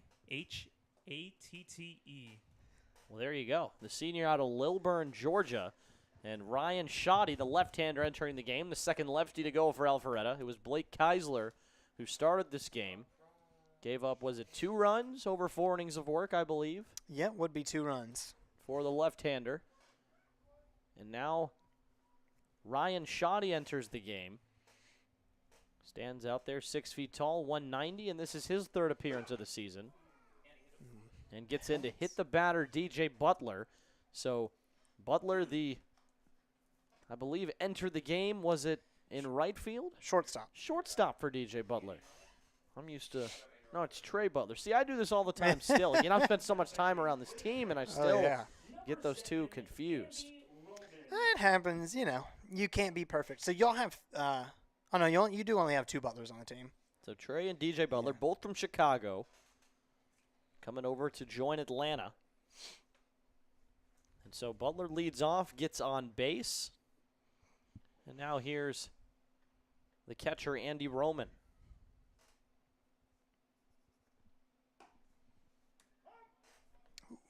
Called strike on the first pitch. Places it nicely on the outside corner. And now Roman will be behind, no balls to a strike. The Blues are still behind, but, you got a runner on with no outs. There's still plenty of time to come back here. Butler took that pitch off of the arm. And now Roman steps up. It's 1 ball and 1 strike. The Blues trailing by 6. They have a lot of work to do. Still leading in the hit column. 8 hits for Atlanta, only 5 for Alpharetta. Alpharetta's turned those 5 hits into 8 runs. And, again, the story of the season so far for Atlanta, the walks have been haunting them. And Alpharetta, they've had some really smart base running, and that's honestly how they've been able to get ahead here. And it was all in that 4th inning where they got 4 runs.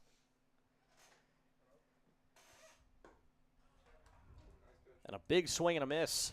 Nice pitch out of the hands of Shoddy, and it's going to be 1 out here as they strike out Roman. First strikeout for Shoddy as he enters here in the 7th. Love that name. Very fun to say. Vernon Clay comes back up. He has 2 hits so far in the game. 2 singles. 2 singles, yep. Again, Vernon Clay. I said it earlier in the cast that this is a guy that Atlanta's going to start relying on offense. Well, it seems he's been pretty reliable tonight. Yeah, he's been pretty reliable all season. 4 hits in his 8 at-bats so far on this young season. That's not bad. That's a good 500. 3 RBIs, only struck out once. Hasn't walked yet, so he's been putting the ball in play. Runner Butler on the move, and he's going to snag a base. Gets in there, and that was behind the throw from the catcher. Well, now with a 2-0 count, let's even get his first walk here.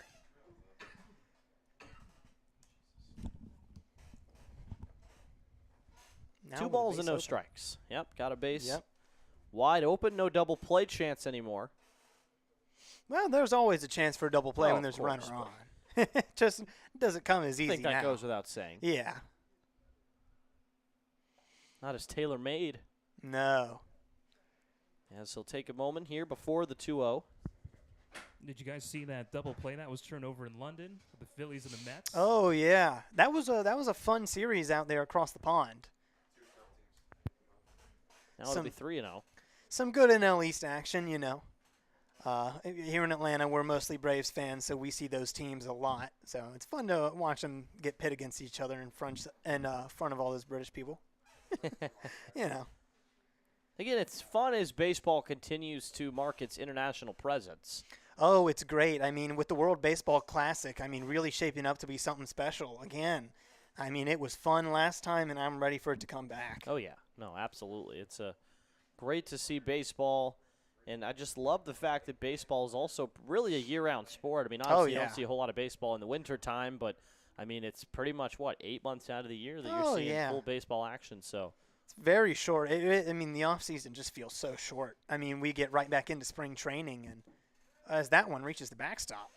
And Clay going to hustle down to first as he takes the walk. Yeah, it's a walk. And now Chase Jackson will step up. If I'm not mistaken, no, I was wrong. Oh, it was Chase Jackson. Chase Jackson was due up, but now it looks like Landon Leonard, sophomore out of Hampton, Georgia, going to step up in his spot.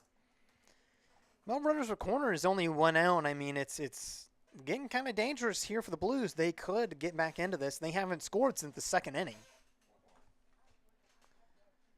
Trailing 8-2, 1 in the first, 1 in the second for Atlanta. They took the early lead, extended that lead in the second, and then they never really looked back. Yeah, Alpharetta's been taking advantage, like we said, since then. They failed to take advantage back in the first inning, put their first 2 runners in a scoring position. And then a nice job by Keith Copeland to work out of that situation, but ultimately it would go in the favor of Alpharetta as they put up 4 in that bottom of the 4th. Yeah, and they scored in the second inning through the 5th inning. They scored in every inning. So that was a very impressive run, and, of course, they have calmed down here in the later stages of this game, which is exactly what the Blues want. 1-1 pitch on the way here from Ryan Shoddy. Big swing and a miss from Leonard. Again, lefty on righty matchup here with 1 away. Still 8-5 in that hit column. Atlanta looking to get into double digits in that category here in this inning and hopefully put up a couple runs. Well, you'd definitely like to see him knock it out again. That'd be a great way to get right back into this game. Yeah, make it a ball game again. But a swing and a miss by Leonard, and there's 2 outs as Shoddy used a 2-seam fastball, gets the strike and the strikeout. And that's a second swinging strikeout of the inning. Both actually had 2 strikes and 1 ball before the strikeout. Put down Roman on strikes.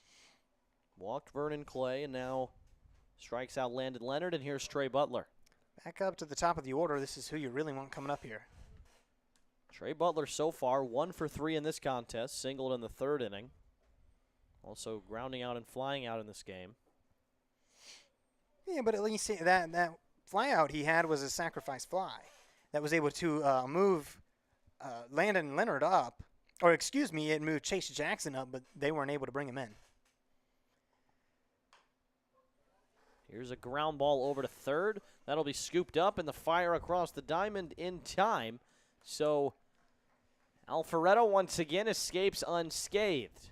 That's 5 scoreless innings in the books for the Aviators, and we go to the bottom half of inning number 7, an 8-2 Alpharetta lead.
Bottom of inning number 7 here at Legion Field. It's an 8-2 lead for the Aviators, who look like they're on their way for their 4th win of the season. Yeah, they've been doing very well this year. Their only loss of the year came against Cartersville, and that was actually Cartersville's first win in franchise history. They're a brand new team this year. Yep, the Cartersville Cannons joining the Sun Belt League after the news that the Braves are relocating their Double-A franchise from Pearl, Mississippi to Golden Park. And so that's why. Is that true, actually? Yeah. I did not know that. Braves That is are a very fun fact. moving into Columbus. Wow. And- I'm normally up to date on all the minor league stuff. I don't know how I missed that. And the Chattahoots are no longer a part of the Sun Belt, which, again, you were mentioning this before, disappointed me as I was Yeah, excited to disappointed. go out to Golden Park. Always and great park, great people. I mean, that franchise, it was ran by Ignite Sports, who also owned the Columbus River Dragons of the Federal Prospects Hockey League, and they are very successful there. So unfortunate to see the Chattahoots go, but giving Cartersville a chance to enter the league and make some noise. Like you said, their first win as a franchise. Now Dominic Davis back out on the mound. Had a excellent sixth inning. 3 up, 3 down, including 2 strikeouts. He's at 3 total on the night so far since entering in the 5th. Took over for Antretz McDowell, who struggled and gave up 2 additional runs. But anyway, now it's Davis facing Conlon Walker. Walker's 0 for 2 tonight. He had that weird play earlier where it ended up hitting the runner, and he got on. And again, I'm still So, unsure on the ruling. Yeah, on that was a very confusing one. I'll have to go and look at that tonight. You have to figure out, do you get a hit if you strike a base runner with a line drive and you reach base safely? I'm not sure. I think, what is it, fielder's choice maybe? I would say it may go in as a fielder's choice, yeah. 3 balls and a strike on Walker, so I guess still technically looking for that first hit. Technically, we'll say he's looking for the first hit. He at least gets on base there. As he gets a walk. Now batting for the Alpharetta Aviators, number 19, Stephen Rolick. I was waiting for Caleb to make the call here before I introduced Vrolick. Junior out of Roswell. Steps up here with a man on first. I will let you know that I had a discussion with all these guys in the dugout before, I think it was game 2, to make sure that I had everything pronounced correctly. Of course, a lot of them didn't know anyway because they were just starting to meet each other. So Stephen Vrolick is how you say that one. Yep. Vrolijk, the spelling on Vrolick, the 6'2", 197 right-hander. So Vrolick ahead 1-0. Hitting in the spot of Emery Guilford, who exits after going 0 for 1. Yeah, it looked like Walker, he tried to steal second. He might have had it there, but that ball was fouled back. Now a 1-1 count. A lot of stolen bases in the Sun Belt League. Matter of fact, in Atlanta's opening night game against Gainesville, Gainesville snagged 17 bags. And that's a beautiful ballpark they got out there in Gainesville. We're talking about those a lot tonight, but, I mean, they have a fantastic setup. Atlanta actually on the road for the first time this season today. They've been at home right at Georgia State Baseball Complex in all 4 of their first matchups, and now beginning this short road trip.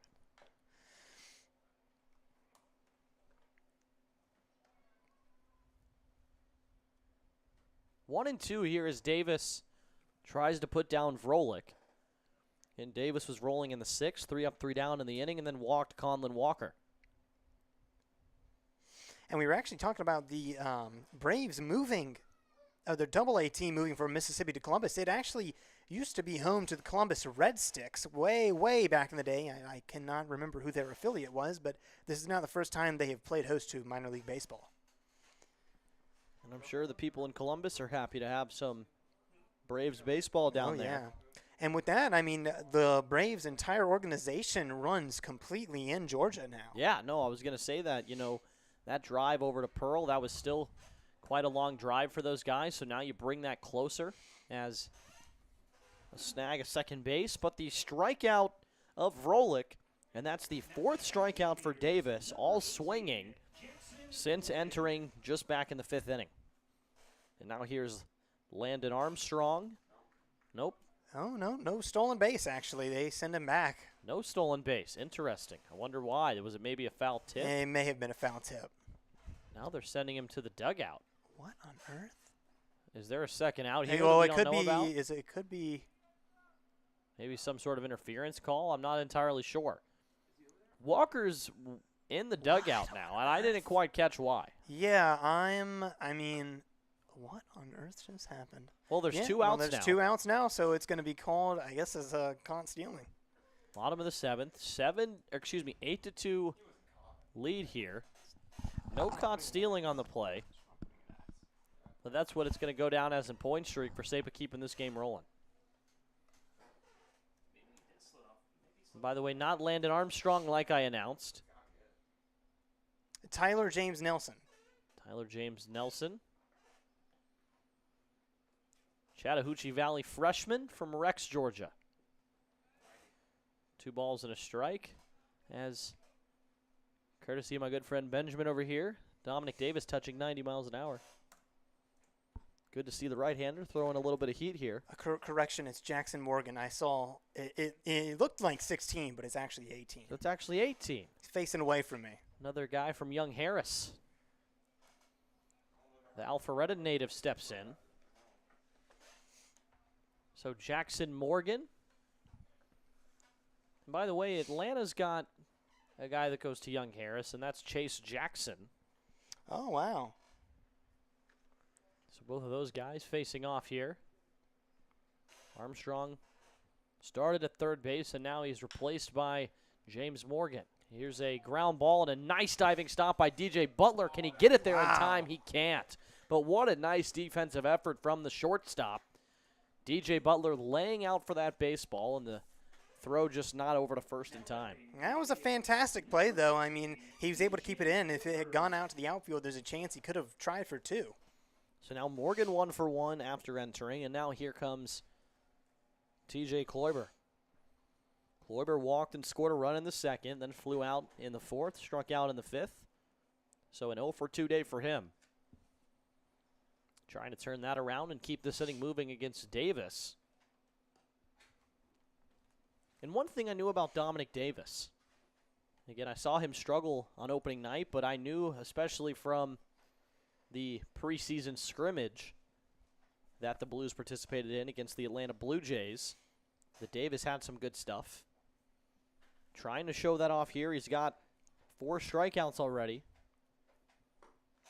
And that's something that's actually pretty tough about this league is you don't have a preseason, so you don't have time to get accustomed to your teammates, get accustomed to the new rules. So, I mean, it does take these first couple of games to really get used to. As I can imagine.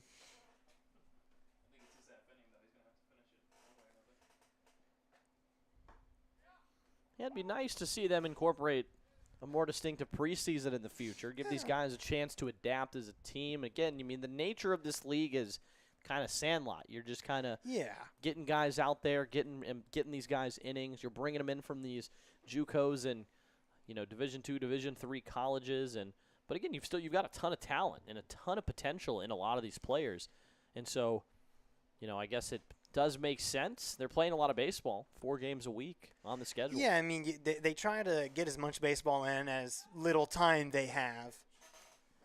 Beauty of a curveball there from Davis. Had Kloiber frozen up. But, I mean, at the end of the day, this league is really about development, right? We want to get these college guys out here and develop them into being the best players they can be. And part of that is facing some really good competition, and that's what we have here in the Sun Belt League.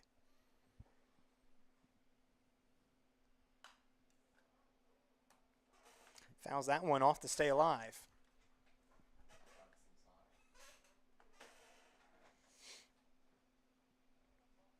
Two-one count here, 2 outs, runner on first. 1-2 count for you. Oh, 1-2. I read it backwards. 1 ball and 2 strikes, and Yeah. that's Davis to Kloiber. 2 away, and here it comes. Popped him up. In comes Trey Butler. He'll camp under it and make the catch, and there are 3 outs.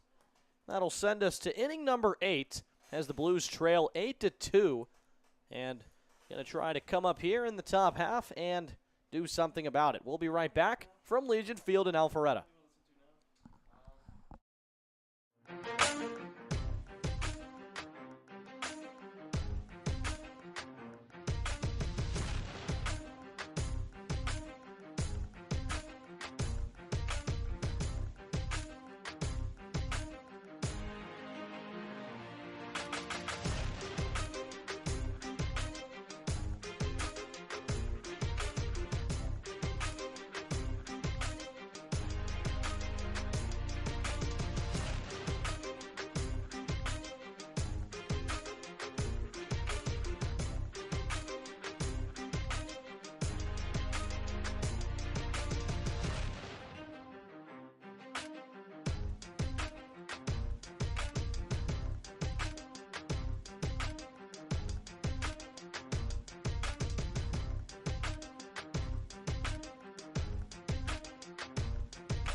Here we are in the top of the 8th, and stepping up to lead things off is going to be Sam Bradley for the Blues as we take a look at his profile, or maybe not.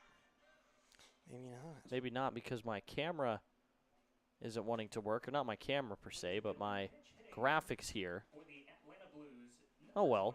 I was going to give you all a whole little cool intro thing, show you all about Sam and his very storied high school career, but unfortunately I won't get that opportunity. I guess I'll just get to tell you about it. Bradley, the left-handed hitter from Hoshton, Georgia, freshman at Northwest Florida State College, went to Jackson County High School, and while he was there, Region Player of the Year in 2 separate seasons, both 2022 and 2024. We also get a look at a new pitcher here. Who's our new pitcher today? Let me switch back over so I can tell you. It would be number 91, Benjamin Wiseman. Okay, so Ben Wiseman enters the game, a righty following a lefty here.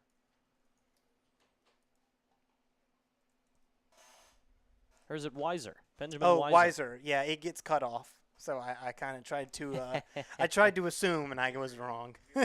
Weiser went to Milton High School. Plays for the University of South Sewanee.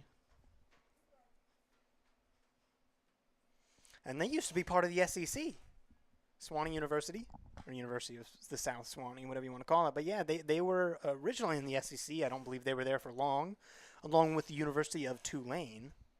He's Yep. also interesting about something about Weiser. He's a good fisherman. Won $1,000 Oh, wow. at a bass fishing tournament. Oh, that's fun. There's some great fishing around here, honestly. I mean, Lake Lanier, you go up there, obviously we know what comes with Lake Lanier, but you can catch some good fish out there. He's an Eagle Scout. I mean, I bet he's fishing in Lake Lanier all the time. Yeah. Stands at 6'3". Does mean, the 20-year-old. Yeah, but I mean, there's ponds, there's bass everywhere in here. That one's called for a strike. Yeah, nice call by the home plate umpires. That one did catch the zone. Bradley takes a look and goes down on strikes.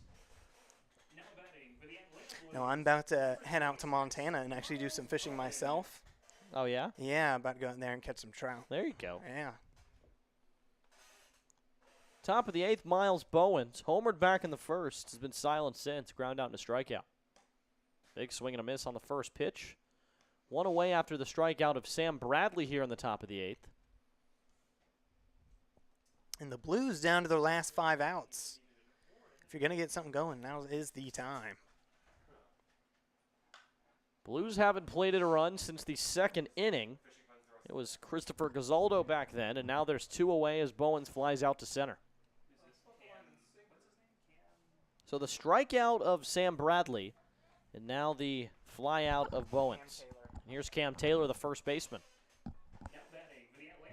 And he's 0 for 3 tonight with 2 strikeouts and a ground out. So definitely looking to try and get on base. Yeah, Taylor definitely struggling a bit here tonight. Taylor can hit the ball well. He's got a lot of power. Sophomore from Eastern Kentucky. And check swing there. Called for a strike. Cam Taylor so far in the season only hitting .200 with 2 hits in his first 10 at-bats, but he has scored 4 runs. Been on base 4 times via the free pass. Well, that's good. Hey, as long as you get aboard, that's truly what matters. Doesn't matter what fashion you get on. Oh, yeah. Got on base a lot also back when he played for DeKalb County. Or that was Stevenson High School, but was a part of the DeKalb County All-Region team. Very quick inning there. 3 up, 3 down with 2 strikeouts.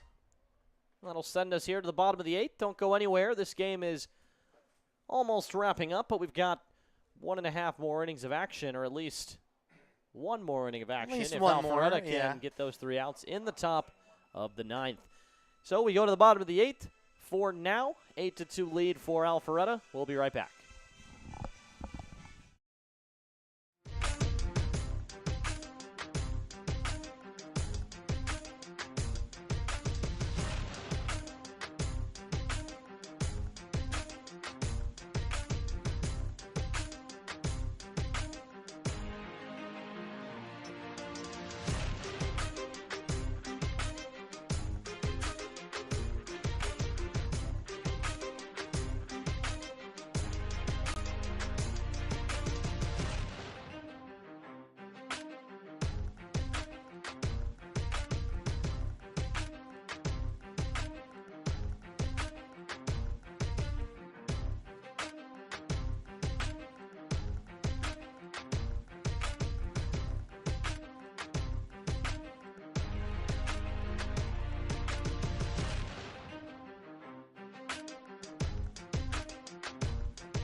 So we're back, and I'm going to pass it over to my good friend Fletch. Take it away. Well, Kurt Bonner is coming up to hit here. The Aviators are trying to maintain their 6-run lead as we are coming into the bottom of the 8th. Now, neither team has scored in a couple of innings. After the 5th, they've both gone quiet. Of course, the Blues still got 3 outs to play with, and it's not over till it's over. Yeah, no, definitely the case. And that's always the case in baseball. We've seen some great comebacks. And, I mean, the Blues, like I said, they had an 11-run inning in the first inning of Game 2 against Gainesville, a game that they ended up going on to win 21-9. So we know that they can hit the ball well. When an absolutely amazing play there by the second baseman. Diving catch to make it in the outfield. He actually beat the right fielder to it. Yeah, how about that? Bradley enters the game in right field, and he and DJ Butler were both converging on that baseball. Cam Taylor was in the area as well, and the one thing I noticed, I look out Dominic Davis just kind of hoping and praying that ball was going to be caught. He's having a nice outing, and I'm having a very nice feeling the same way. How many strikeouts is it now? 5 for Dominic Davis, or is it 4? Well, I can give you that right now. Dominic Davis so far 4 has strikeouts. 4 strikeouts. And yep. 8 strikeouts for the day for Blues pitchers. So, again, despite allowing those 8 runs on 9 walks, it's a pretty good day for a guy like Dominic Davis who enters the game and has a chance to get some pretty good innings in here. And he's got some solid innings again. The Aviators haven't scored since he came in, I believe. Let me double check. Oh, yeah, no runs for either side since quick. inning number 6. This is inning number 6, yeah.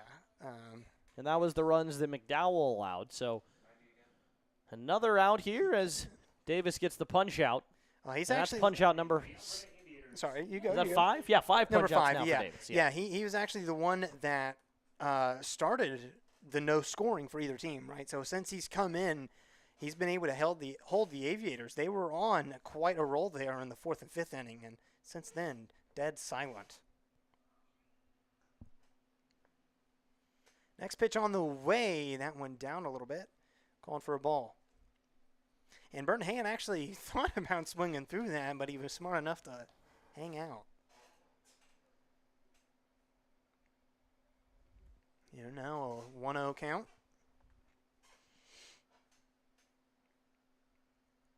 Next pitch on the way. Swings through that one, though. Tied up 1-1. Yeah, Dominic Davis, just the best thing about his game tonight, at least from my vantage point, has been every time he seems to miss with a pitch, he makes the adjustment. Someone makes contact, makes the adjustment. There hasn't been a whole lot of contact against him. Has not allowed a hit yet since entering, and only allowed that, well, I lied to you, actually. Did allow the one single. One single. But aside from that. One single.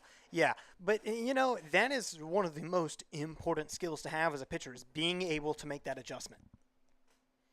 Next pitch on the way. Swings through that one and sits him down. 3 up, 3 down on back-to-back strikeouts there as we head to the top of the 9th where the Blues will attempt to come back with their final 3 outs. And by the way, fans, again, these two teams facing off right here at Legion Field on Wednesday. So definitely be sure to tune in. We'll likely be back on Sidearm Sports, but again, you never know. And by the way, that's now 6 strikeouts for Dominic Davis since entering in the 6th as Boggs has a word with the home plate umpire. Looks like it's about the strike zone. He was showing some height there with his hand. As it looks like we actually do have a new pitcher here. We'll keep it right here. Might as well stick around for at least 1 inning break because we do have a new pitcher. Come back in. Walker Shaw coming in, trying to close it out for Alpharetta. See if we can get some information on him. Let's see. I don't know. My handy little thing here, it has the answers to some things, but not everything. We do have a page on Walker Shaw. Let's see. Yep, from Johns Creek, Georgia, the left-handed pitcher. Currently plays for Middle Tennessee State. Has also previously played for the East Cobb Yankees. So some East Cobb talent out there on the mound. So you already know. Quality talent. Oh, yeah. Also threw the first no-hitter in his school's history in April of 22, and that's the 19-year-old, so that would have been in high school where he played at I believe it's at Johns Creek. Johns Creek High Yep. School. There you go. So how about that? Stands at 6'6", 195 does the 19-year-old. So Walker Shaw enters, and he's going to try to pick up the hold here as the Aviators go into the ninth with a 6-run lead, and they're going to try to get out of here a little bit early. Just a smidge early. Just a smidge. Just a smidge. Anytime at least under 3 hours in some of the long games that I've already sat through this season. Yeah. And that's not a problem. I mean, No. again, more baseball, the better. Yeah. Well, we had the first game with the Aviators that was 4 hours long. We had 2 rain man. delays. And, that one was not a fun one for opening night. But the Aviators got the win against Brookhaven. And now they look to go 4-1 on the season. Yeah, no, that opening day was rough with the rain, and I'm just Yeah. lucky that I was down south because we Oh. didn't get that. It rained earlier in the day at least, but fortunately that game started right on time in Atlanta. Gainesville going on to defeat the Blues at a 15-5 final score. So Gainesville came out swinging the bats, but of course then Atlanta getting their revenge with the 21-9 victory on Wednesday night. So Very the Blues impressive. have seen both sides of it this season. They trail here and have still yet to win a game since that victory against Gainesville. But, hey, again, the season's early. And Season's early. Anything can happen. I mean, that truly is the beauty of baseball, right, is anything can happen. right, who knows? Maybe they have an 11-run inning up their sleeve. I doubt it against someone from East Cobb, though. Well, yeah, you doubt it. But, hey, you don't want never say never. Never say never. They got 3 outs to play with here. As Dwight Allen is batting, he's reached base in all 3 of his at-bats with a single and 2 walks. How about that for, again, Dwight Allen making his Sunbelt debut? Here's a Flies that one out broken to center. bat. That bat got shattered on that pitch on that fly out. Yeah, gonna need a new piece of wood after that one, but caught in center field. I mean, he looked down like he had just seen a ghost or something. Well, those bats aren't cheap. So you really don't want them to break because, that's another, what, No, $200? I completely Oh, agree with my that. God. That's wood and bat league. It's what you're going to Oh, get. yeah, I've already that's- seen quite a few broken bats I've seen a already this couple. season. I think so far I've seen Alpharetta break 3.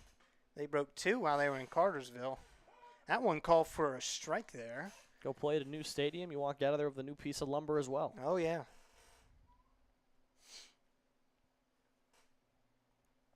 So an 0-1 count here with 1 out. That one launched into left field. However, it will be caught. And just like that, the Blues are down to their final out as DJ Butler. We have a new pitcher. A new hitter. I think the word you're looking for is pinch. A new pinch hitter. Thank you. So I have 7, and we have, who is this guy? Number 3, Chandler Hicks coming up to bat. And he is Atlanta's final hope here as they're going to look to try and get a 2-out rally. By the way, just now we saw assistant coach Aaron Strickland for the Blues make his way out onto the field to collect that bat.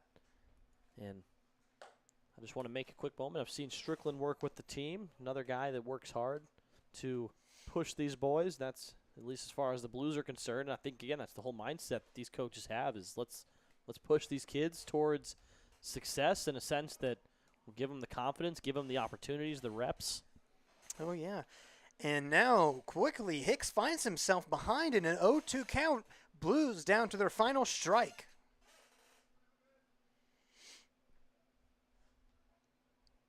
Still trailing by 6. Pitcher comes set. On the way, swing and a miss, and that will close it out. Final score, the Alpharetta Aviators beat the Atlanta Blues 8-2. Blues had 8 hits, Aviators 6 hits, 1 error. Yeah, I mean, just a game where the Blues could never really get it going on offense, and then once again haunted by the walks as we look at these pitching totals for the visiting team.